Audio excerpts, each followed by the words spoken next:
Welcome to the video. In this video, we are going to discuss about the ARM processor. So ARM processor is nothing but an extension of the advanced processors. So before getting into it, we just discuss what is the need for this ARM and how this ARM is used in a specific applications, etc.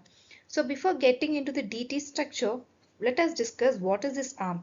As we know, 8051 is a basic microcontroller and 8085 is a basic microprocessor. Here we have n number of architectures, and this ARM is built with 32-bit RISC architecture. That is, RISC is nothing but reduced instruction set. And here also the complexity is very less in writing a program, and it will focus on low power consumption. So this is the main point why we switch from the basic to the higher end, and why we switch from to specifically ARM7 compared with the other processors.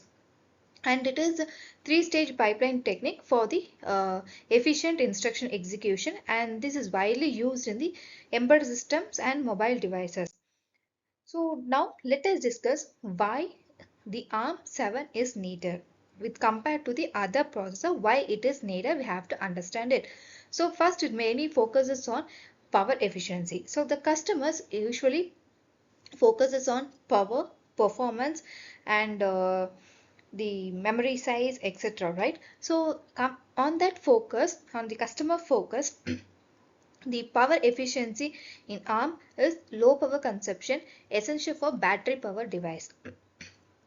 Performance balances adequate processing power for the embedded applications. Memory constraints optimized for the limited memory environment. Next is memory constraints optimized for limited memory environments. Application diversity is adaptable to various embedded system requirements. So this is the basic for needs. We are switching to the ARM7. Next is we have switched with some reasons, but we have to know what are the basic components present in this architecture. First one is, we know 32-bit RISC reduced instruction set for efficient processing. Second one is three-stage pipeline.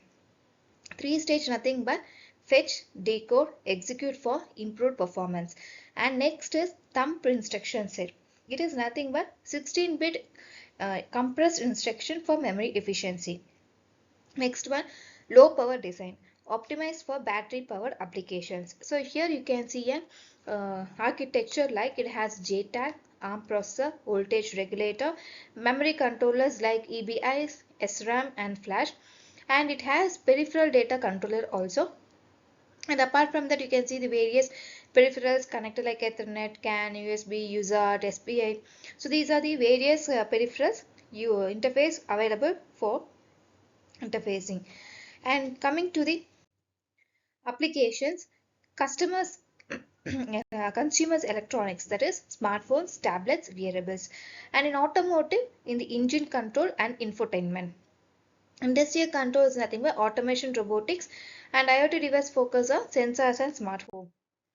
Coming to the prototype development, for the development we need to know the ARM instruction and thumb instruction. So it works on both type two modes. One is ARM instruction and one is thumb instruction. While ARM instruction it acts as 32-bit for the full length, high performance and complete instruction set.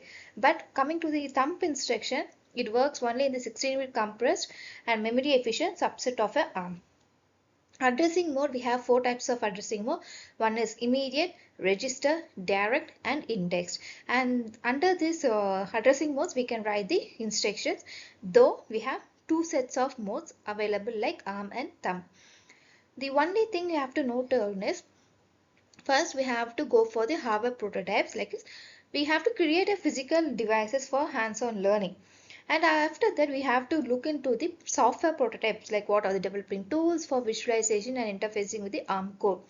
And third step, we have to go for the material study. So designing the interactive labs and tutorials for the comprehensive learning helps to this material study. And last step, we go for the producing tangible outlets like diagrams and prototypes. So this is the flow which you can follow to develop a product using this ARM7 architecture. And next is performance characteristics. As in the rating speed is the 130 MIPS at 7 MHz. Core density 65% of uh, efficient in thumb rather than of ARM. And power efficiency 0.9 megawatts per and benchmark result is superior to 8-bit microcontrollers. Other compared to other microcontrollers, it is more superior, and you can find like a comparison here from 32-bit to 64-bit. You can find a comparison here. And mind map, yes, processor has supply USB camera. We can use it. GSM, yes, we can interface. Motor also we can interface, and LED, LCD can also interface. So these are the interfacing options available.